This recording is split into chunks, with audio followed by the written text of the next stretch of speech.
शायद तुम्हें पता नहीं होगा लेकिन मेरा एक स्टूडेंट बिहार में जेल में बंद था। उसको मैंने जेल में ही स्ट्रेटजी दी, गाइडेंस दी, प्रॉपर मटेरियल्स दिए और उसने जेल से ऑल इंडिया रैंक 1 लाई। अरे भैया फिर से वही आंखों में लेजर डाल करके मोटिवेशन देने लग गए। अरे कोई प्रैक्टिकल स्ट्रेटजी बताओ वरना वीडियो बंद कर दूंगा। ठीक है ठीक है ठीक है, अक्षय भैया आए हैं तो प्रैक्टिकल स्ट्रेटजी देंगे। प्रैक्टिकल स्ट्रेटजी चाहिए तो एक्सेप्ट करो कि भाई एक्सेप्टेंस पहले चाहिए, उसके बाद हमें चाहिए कि हम कितना कॉम्पिटेंट हैं, हम क्या क्या कर सकते हैं, और उसके बाद हमें पता करना होगा कि अगले कुछ महीनों में, अगले कुछ दिनों में एग्जैक्टली क्या क्या फॉलो करना है कि प्रॉपर एकेडमिक कमबैक हो सके। और वही करवाने में आया हूं। नो मैटर तुम किस क्लास में हो, तुम्हारे कितने सारे बैकलॉग्स हैं, तुम्हारे कितने चैप्टर छूटे हैं, कितने लेक्चर छूटे हैं, तुम्हें समझ नहीं आ रहा है कि अभी छूटे हुए चैप्टर करूं या अभी आने वाले चैप्टर्स करूं, जो चल रहा है वो अलग छूट जाएगा। सब कुछ मैं जानता हूं यार, पिछले 4-5 साल से तुम्हारे जैसे स्टूडेंट्स को गाइड किया है और अब बारी तुम्हारी है। कमेंट में लिख देना एकेडमिक कमबैक और आओ चलो शुरू करते हैं।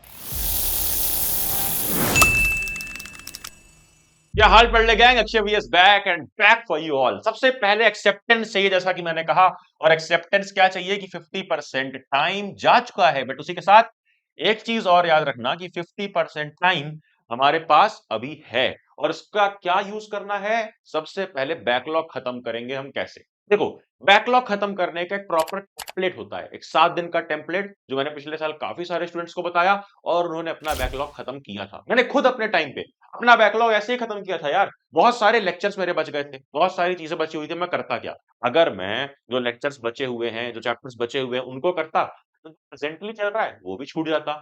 बात तो सही है। इसलिए मैं करता क्या था कि मैंने किया था 2+5 रूल को फॉलो। ये क्या है, 2 प्लस ये है 5। 2+5 रूल का मतलब है कि जब भी 2 दिन की छुट्टी मिल जाए, कभी भी कोचिंग से या तुम्हारे ऑनलाइन क्लास से, तुम्हारे स्कूल से, कहीं से भी, तो वो 2 दिन, स्पेशली सैटरडे संडे, तो उसको उठाओ 2 दिन को और उस 2 दिन की डेट लिखो, डे लिखो, टॉपिक लिखो या फिर जो भी लेक्चर है वो लिखो और खत्म कर डालो। मतलब 2 दिन में तुम्हें सिर्फ लेक्चर करने हैं। सारे वीडियोस देख करके खत्म करो। उस दिन हम कोई भी सवाल नहीं लगाएंगे। बट अगले जो 5 दिन हैं, जब हमारी क्लासेस चलेंगी, ये 2 दिन तो ऑफ था, अगले 5 दिन जब क्लासेस चलेंगी तब क्या करेंगे। हमने देखो ऑलरेडी सारे लेक्चर्स देख लिए, चाहे वो वन शॉट में देखो चाहे अपनी बैच के देखो, मतलब लेक्चर हमने पढ़ लिया है, ठीक है, बहुत सही। और इसके बाद जो 5 दिन आते हैं, इसमें हमें टॉपिक बाय टॉपिक डिवाइड कर लेना है और उन पांचों दिन रोज स्पेशल टाइम निकाल के रात को जो हमने पढ़ा था पूरा चैप्टर उससे रिलेटेड क्वेश्चन लगाने हैं। जैसे मान लो 5 टॉपिक हैं तो 1 2 3 4 5, पांचों के सवाल अगले मंडे से फ्राइडे तक लगाने हैं ऑनगोइंग क्लासेस के साथ, ताकि जो तुम्हारा चल रहा है वो भी बैकलॉग ना बने। अब देखो ध्यान से, इसके लिए तुम्हें चाहिए होंगे ये टॉपिक्स, यानी ऐसे टॉपिक्स जो सबसे इंपॉर्टेंट है। बैकलॉग कवर करते समय सबसे इंपॉर्टेंट है कि तुम्हें टॉपिक्स मालूम होने चाहिए। मैंने यहाँ पर सब कुछ लिख करके तुम्हें दे दिया है। ऊपर देखो लिखा है 11th चैप्टर्स, यहाँ लिखा है 12th चैप्टर्स, यानी क्लास 11th के लिए भी है, 12th के लिए भी है। यहाँ पर देखो important topics, chapter physical world, unit measurement, motion, motion in a plane, laws of motion, work energy power, सबके इंपॉर्टेंट टॉपिक्स। यानी बैकलॉग कवर करते वक्त याद रखना कि ये टॉपिक्स और इनसे रिलेटेड सवाल तो लगाना ही लगाना है। उसी तरीके 12th का है, और सिर्फ एक सब्जेक्ट नहीं, जैसे फिजिक्स था उसी तरीके से तुम्हारे पास मैथ्स है, उसी तरीके से तुम देखोगे तुम्हारे पास बायोलॉजी है, केमिस्ट्री है, हर एक चीज है। ये पूरा एनालिसिस का पीडीएफ टेलीग्राम चैनल पर पढ़ ले सीनियर्स पर फ्री में मिल जाएगा। जा करके फटाफट से डाउनलोड कर लेना, टेलीग्राम की लिंक डिस्क्रिप्शन में दे दी है। और अब अगला स्टेप है औकात एनालिसिस। तुम्हें मालूम होना चाहिए कि तुम्हारा कितना पोटेंशियल किस चैप्टर में है। सबसे पहले मैं तुम्हें बताऊं इसका मतलब क्या है कि कुछ चैप्टर्स हैं जो तुम्हें बिल्कुल ही नहीं आते हैं, कुछ चैप्टर्स मॉडरेट, कुछ हाई, कुछ अच्छे से आते हैं और कुछ एकदम ज्यादा अच्छे से आते हैं। बहुत तेज हो रहा है। अब देखो, समझो ध्यान से कि जो चैप्टर तुम्हें अच्छे से नहीं आते हैं, जो चैप्टर छूट गए हैं, या बाकी लोगों के बदले तुम्हारा चैप्टर स्लो क्यों चलता है, तुम्हारा साबुन स्लो क्यों है, तुम्हारे चैप्टर लेट में क्यों कंप्लीट होते हैं, उसका रीजन है ये ग्राफ। ये क्या है, ये ग्राफ साफ साफ दिखा रहा है कि हम गलती कहां कहां पे करते हैं। हम सबसे पहले गलती करते हैं लेक्चर्स में। जब हम बहुत लंबे लंबे लेक्चर्स देखते हैं, वो भी कई सारे टीचर्स के, इलेक्ट्रोस्टैटिक्स एक टीचर से पढ़ लिया, दूसरे टीचर से, फिर तीसरे टीचर से, फिर ऑफलाइन पढ़ रहे हैं, फिर ऑनलाइन, फिर स्कूल में। इससे क्या होगा, ज्यादा लेक्चर्स कंज्यूम करोगे, टाइम नहीं मिलेगा बाकी चीजों का। दूसरा गलती होती है नोट्स। अगर तुम बहुत लंबे लंबे स्पाइरल वाले नोट्स बनाओगे, कभी जाकर के टॉपर से पूछना, वो ये स्पाइरल्स वाले, बंडल्स वाले नोट्स नहीं बनाते हैं इतने सारे कि बैठ करके सामने बैठ गए हैं, नोट्स भर रहे हैं, और रिवीजन के टाइम पे वो बंडल काम नहीं आएगा। इसलिए मैंने तुम्हें बना करके दिया है, अपने सामने देखो, ये क्लास 12th का पतला सा 199 पेज का मटेरियल, इसके अंदर पूरी क्लास 12th की फिजिक्स है। इसी तरीके से सिर्फ फिजिक्स नहीं, फिजिक्स है, 11th का भी है। ये देखो 11th का, केमिस्ट्री का। कलरफुल तरीके से 199 पेजेस के अंदर तुम पूरा रिवीजन कर सकते हो यार, तुम्हारे सामने देखो। इसको तुम जा करके पढ़लक्ष्य.com से ले सकते हो, 199 पेजेस ई बुक नाम से ये तुम्हें मिल जाएगा। और अब अच्छी बात ये है कि तुम इसको प्रिंट आउट भी करवा सकते हो। प्रिंट आउट करवाओ, जा करके इस तरीके का बंडल बनवाओ, केवल 199 यानी 200 पेज में पूरा सिलेबस रिवाइज करो। और ये जेईई नीट के लिए 100% रेलेवेंट है।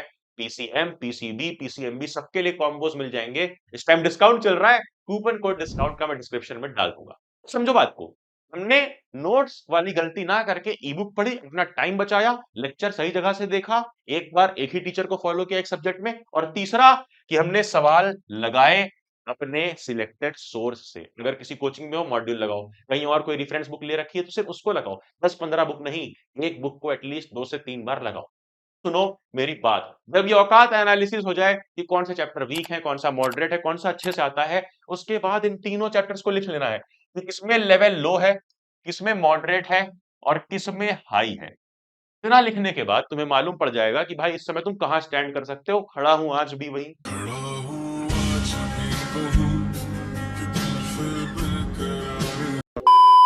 लेकिन इस एनालिसिस के बाद तुम्हारे सामने पिक्चर बिल्कुल क्लियर होगी, तुम्हें मालूम होगा कि अब करना क्या है। मतलब ये सब तो ठीक है, लेकिन अब बताओ कि अब करना क्या है? अगले 3-4 महीने मेरे पास बचे, उसमें करूं क्या मैं? वही वही वही बता रहा हूं। देखो, इस एनालिसिस के बाद, औकात एनालिसिस के बाद तुम्हें मालूम होगा कहां स्टैंड करते हो। इसके बाद तुम्हें करना सिंपली ये है कि अगर तुम केवल 2 घंटे भी पढ़ते हो, अगर तुम 2 घंटे भी पढ़ते हो, 2 आवर्स, ठीक है, यानी 120 मिनट्स, तो उसको यूटिलाइज कैसे करना है आने वाले 4 महीने में बता रहा हूं मैं। 30 डेज, 60 डेज, 30 डेज, इसको ऐसे डिवाइड कर लेना है। 30 डेज 60-60 के रेशियो में, यानी अगर 2 घंटे भी पढ़ते हो, मैंने एग्जांपल लिया है, जो 4 घंटे पढ़ता है उसको डबल कर लेगा, जो 8 घंटे पढ़ता है उसको क्या करेगा, चौबल कर लेगा, 4 से मल्टीप्लाई कर लेगा। 2 घंटे वाले जो है 60 मिनट इधर, 60 मिनट उधर, 60 मिनट बैकलॉग्स में, मतलब पहला 1 महीना हमें बैकलॉग्स खत्म करना है कैसे भी करके, और अगले 60 मिनट जो करंट चैप्टर्स चल रहे हैं उनको चलाना है। फिर अगले 60 डेज, 1 महीना बीतने के बाद 30 मिनट्स रोज तुम्हें देना है रिवीजन के लिए, जो तुम किससे करोगे, ऑलरेडी टोल्ड, तुम वो करोगे हमारे ई बुक से।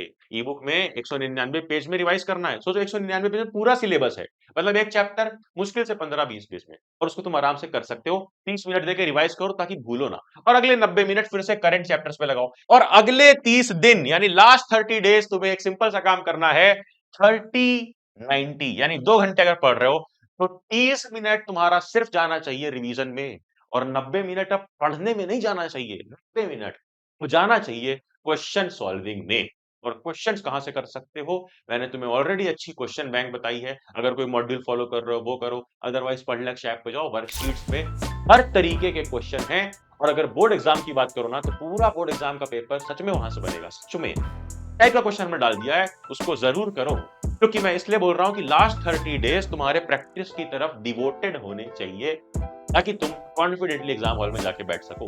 और ऐसी कई सारी शीट्स जिसमें इंपॉर्टेंट टॉपिक्स थे, कई सारी शीट जिसमें इंपॉर्टेंट डेरिवेशन, इंपॉर्टेंट डायग्राम, सब कुछ मैं हमारे टेलीग्राम चैनल पर डाल दूंगा, जाकर के फटाफट से ले लेना। नोटिफिकेशन दबा देना कि आने वाली वीडियोस मिस ना हो। एंड देन करना क्या है, जाना जा